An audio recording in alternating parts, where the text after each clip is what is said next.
Pues vamos a pasar a la siguiente ponencia.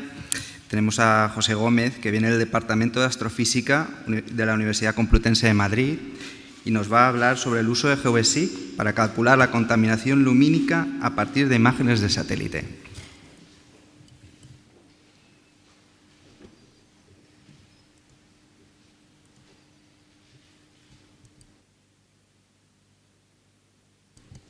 Buenos días. Sí. Bueno, muchas gracias ante todo a la organización de la jornada de GeoVSIC por habernos invitado a raíz de la presentación del caso de uso de GeoVSIC para el estudio de la contaminación lumínica.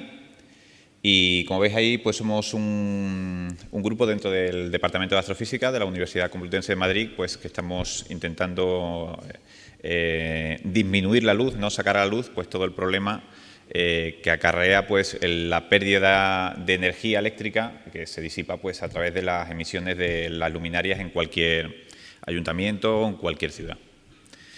Os he dejado aquí una URL donde podéis encontrar bastante información sobre el proyecto. El proyecto se llama NIXNOX, donde hay involucrados pues no solamente la Universidad Complutense, sino grupos de aficionados, la Sociedad Española de Astronomía, la Universidad de Valencia, etcétera.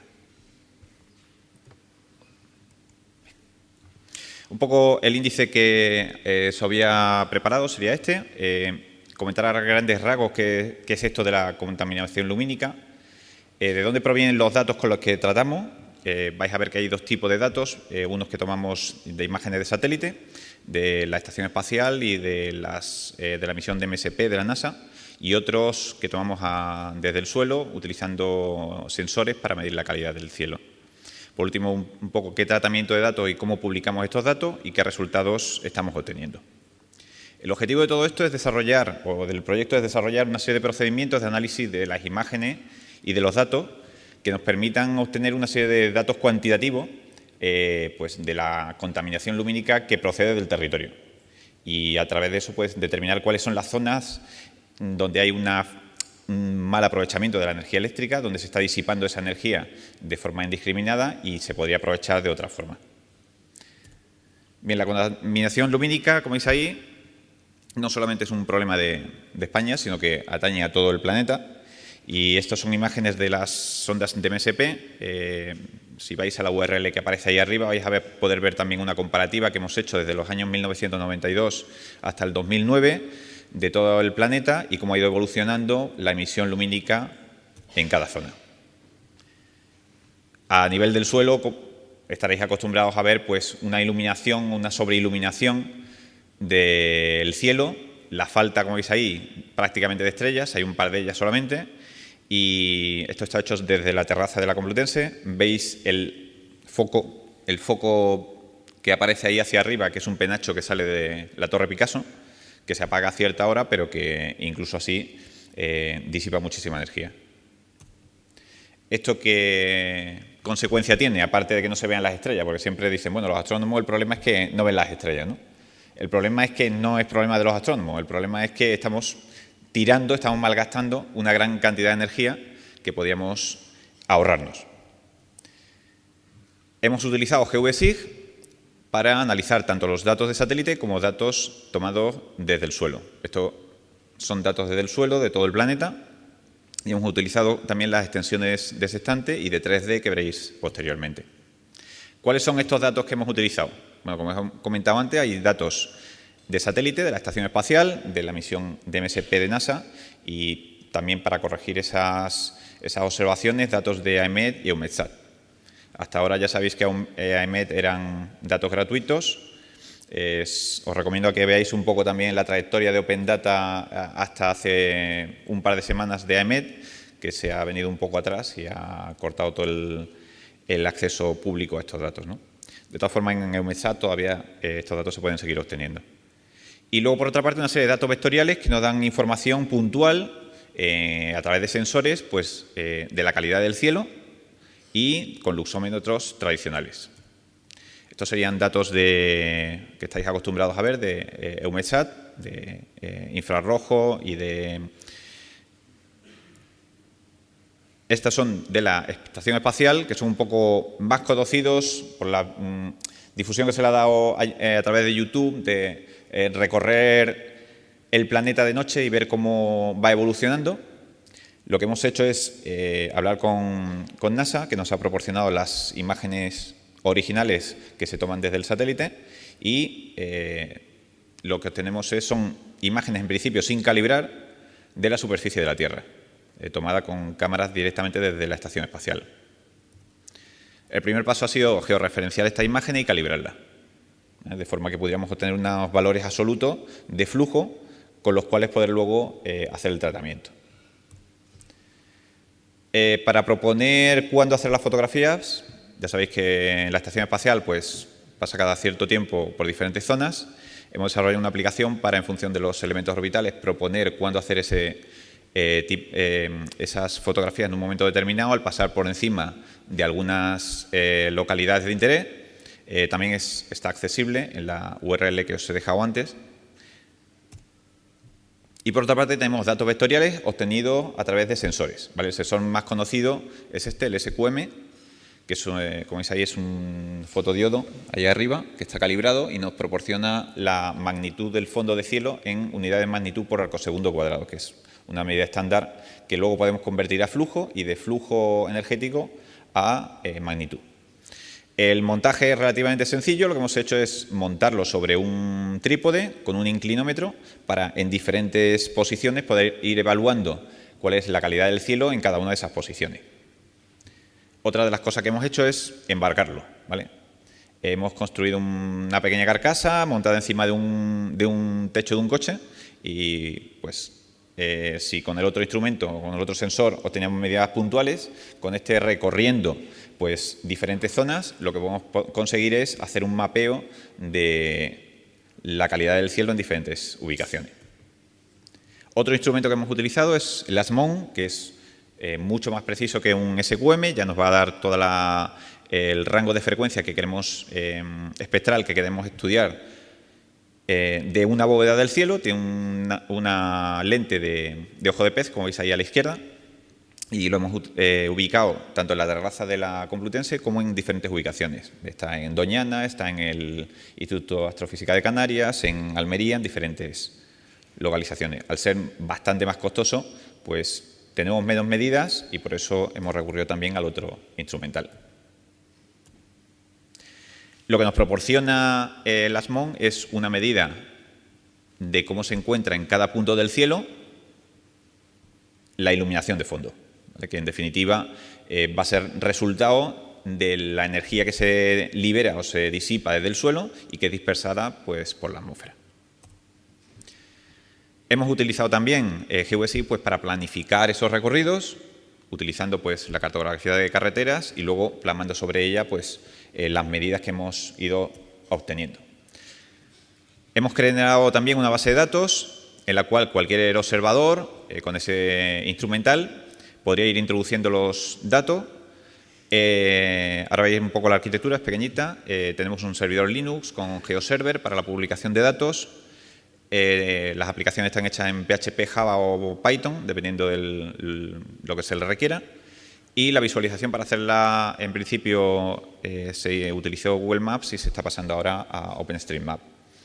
A la vez que se introduce el dato de observación, que solamente se requiere la posición geográfica y el valor de la medida, el programa lo que calcula sería la distancia a la que se encuentran los núcleos cercanos de iluminación y luego calcularía cuál es la incidencia de esa iluminación sobre la medida. Calcula automáticamente cuál es la provincia, el núcleo urbano más cercano, la población, utilizando el padrón, etc. Este es un ejemplo típico de un recorrido en el que veis ahí en la línea amarilla que hemos superpuesto a la imagen de satélite de la ISS las medidas que luego hemos ido tomando con el sensor para hacer luego la calibración. ¿Cómo hemos hecho esa calibración, ese tratamiento de los datos? Bueno, la arquitectura, como veis ahí, es muy sencilla. Hemos utilizado una base de datos espacial PostGIS, GeoServer, para la publicación de los datos del servidor geográfico, lo que proporciona una información a través de un servicio VMS. Hemos utilizado scripts de Python, utilizando GR para la generación de los shape y los KML para que sea más intuitivo luego y más manejable. y, como he comentado antes, GVSIG y la extensión de sextante para el análisis espacial. La recopilación de los datos luego la hemos plasmado sobre diferentes capas, como veis ahí. Veis una capa de la toma de datos, que sería la de los colores. Tenéis también las de los municipios, por ejemplo, de aquí de la Comunidad de Madrid. Un tratamiento diferenciado con diferentes colores para diferenciar cuáles son las zonas más oscuras o las de mejor calidad de aquellas que tienen peor calidad, donde hay más contaminación lumínica, y de fondo pues un mapa de pendientes, ¿no? de un modelo de elevaciones. Una de las cosas que hemos analizado también son las cuencas de visibilidad, que para eso Sextante pues, y GeoVSIG también tienen herramientas para ello, de forma que desde el punto central que veis ahí, por ejemplo, tenéis cuál sería el horizonte de visibilidad de un observador en esa posición y determinar si tiene influencia o no pues, los núcleos urbanos que se encuentren alrededor. Y los puntos negros y de colores que veis ahí pues sería la trayectoria que ha seguido la monitorización o el seguimiento del cielo. Para las zonas de influencia, como veis aquí, os he representado otra parte de la aplicación.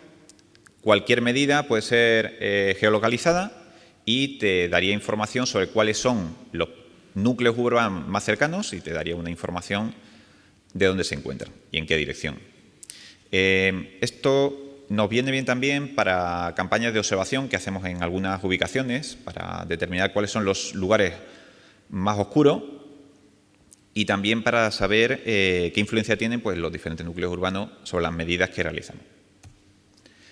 Esta es la aplicación desplegada que os comentaba antes con la evolución de la contaminación lumínica de todo el planeta del año 92 al 2010 y está disponible ahí en la web. Otra cosa que hemos hecho también es catalogar pues, todas las imágenes que nos iban llegando desde la ISS. Aparte de las que nosotros proponemos, pues la Estación Espacial va haciendo paulatinamente una serie de fotografías de todo el planeta. Como veis ahí, no sé si habrá ahora mismo cerca de las 134.000 creo que había en ese momento. Tenemos un procedimiento que va analizando el 100% de las fotografías, descarta las que son hechas durante el día y se queda solamente con las que son hechas durante la noche y luego ya manualmente se eligen las que corresponden a zonas urbanas. El algoritmo también discrimina la gran mayoría de las que son zonas como las que veis abajo, que simplemente son zonas oscuras, de las que veis arriba, por ejemplo, que es un núcleo urbano. Y luego se pueden hacer filtrados utilizando filtros de focal de la cámara fotográfica, ubicación geográfica, etc. Al final lo que obtenemos de la imagen de satélite que os he enseñado antes, una vez georreferenciada y una vez calibrada, la superponemos a la cartografía, en este caso PNOA, como veis ahí, y esta es una imagen de la iluminación que produce las farolas del aeropuerto de Madrid, de Barajas. Otro tipo de tratamiento es coger todas las series de fotografías y hacer mosaicos para tener una continuidad sobre el territorio. De las imágenes de tierra, lo que obtenemos son esas semiesferas que habéis visto antes, de calidad del cielo, dependiendo de la ubicación. Aquí veis una zona relativamente oscura. Veis arriba a la izquierda, por ejemplo, lo más azul son zonas oscuras donde no habría una contaminación excesiva. De otras más claras donde realmente sí que se ha observado, ¿no? El proyecto, como os digo, no solamente es de la Universidad Complutense, sino que ha involucrado muchas organizaciones de la Sociedad Española de Astronomía y grupos de aficionados que, con el sensor, una vez calibrado, pues están llevando a cabo las observaciones. Los resultados que hemos ido obteniendo ha sido la generación de una serie de mapas temáticos, unas zonas o un algoritmo para detectar cuáles son los puntos con mayor contaminación, la generación de mapas de isofotas de zonas de igual iluminación. Lo que nos ha proporcionado pues, son modelos digitales de elevaciones en el que la Z en este caso no es una elevación de altura, sino de intensidad luminosa. A partir de eso hemos generado mapas en 3 dimensiones y una animación final con la extensión de 3D de GeoVSIG que ahora veréis. Mapas temáticos, pues la idea sería representar gráficamente esa información cuantitativa que tenemos acumulada de forma que sea entendible o que sea accesible por cualquier público y puedas ir con ella a cualquier ayuntamiento o a cualquier organización pública para demandar que en tal ubicación pues, se baje la iluminación o se racionalice de forma que no se desperdicie. La detección de puntos oscuros, por ejemplo, tenéis aquí un ejemplo. Esto es la parte de Navacerrada, superponiendo las medidas que hemos hecho sobre imágenes del territorio, de forma que fácilmente se pueden ubicar no solamente el recorrido, sino aquella luminaria, es decir, aquella farola que realmente está produciendo el desperdicio. Sobre todo son centros comerciales o son zonas más extensas. Otra aplicación que hemos desarrollado es la comparativa para la detección de esa zona o esos puntos brillantes, una aplicación con OpenLayers sobre la que estamos mostrando, como veis ahí a la izquierda, la imagen georreferenciada de la estación espacial. Pulsando sobre como siempre podéis hacer zoom, hacer pan, pulsando sobre la zona de mayor iluminación te va a llevar a la ubicación sobre Street View y localizar la calle y la farola normalmente o el foco que está iluminando hacia arriba cuando realmente la legislación no te lo permite, ¿no? Esto es una ampliación, por ejemplo, de la zona de Barajas que habíamos visto antes y las carreteras, por ejemplo, la M50, la M45 que se ven a la derecha. También hemos generado mapas de isofotas a partir de zonas de igual iluminación, utilizando los originales de las fotografías tomadas y a partir de ellos, como veis ahí, esta es la misma zona que habíamos antes de Barajas, y a partir de ello lo que hemos hecho es generar mapas de elevaciones, donde esto es la zona de Fuenlabrada, donde realmente Fuenlabrada es llano, pero veis que hay picos ahí, son picos de iluminación. Si por encima le colocamos una ortofotografía, vais a ver que realmente generamos un mapa 3D del terreno que nos está indicando dónde se está produciendo esa emisión bastante grande de iluminación. Bueno, como siempre, sabéis que podemos rotar la imagen, la podemos inclinar, podemos hacer zoom, podemos localizar rápidamente el punto. ¿Con esto qué queremos? Pues con esto queremos, por una parte, tener el cielo que se puedan ver las estrellas, que de igual forma que durante la noche no hay ruido y se protege el ruido, se proteja también la noche para ver las estrellas, pero por otra parte, importante también que se controle el gasto energético, el despilfarro en iluminación que realmente no tiene sentido. Os he dejado también ahí la URL donde podéis consultar más información. Y por último, quería enseñaros, creo que sí me da tiempo, ¿no? Utilizando la extensión de 3G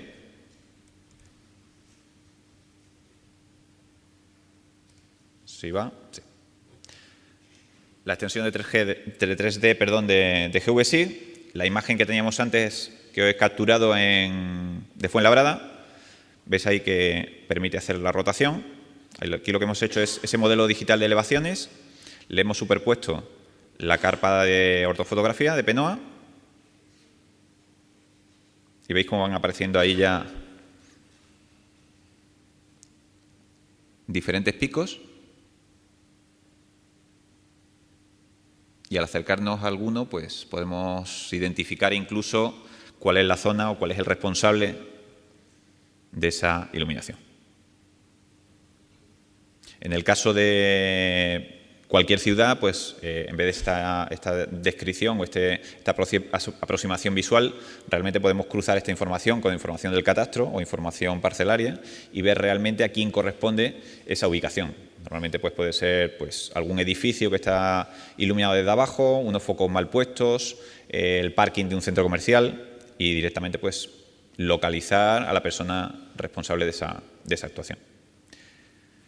Lo único, animaros a consultar la página de Nixnox, a informaros un poco sobre el tema de la contaminación lumínica y no verlo solo como algo estético, sino que realmente toca el bolsillo y toca bastante más allá de lo que es simplemente ver las estrellas. Y nada más. Muchas gracias.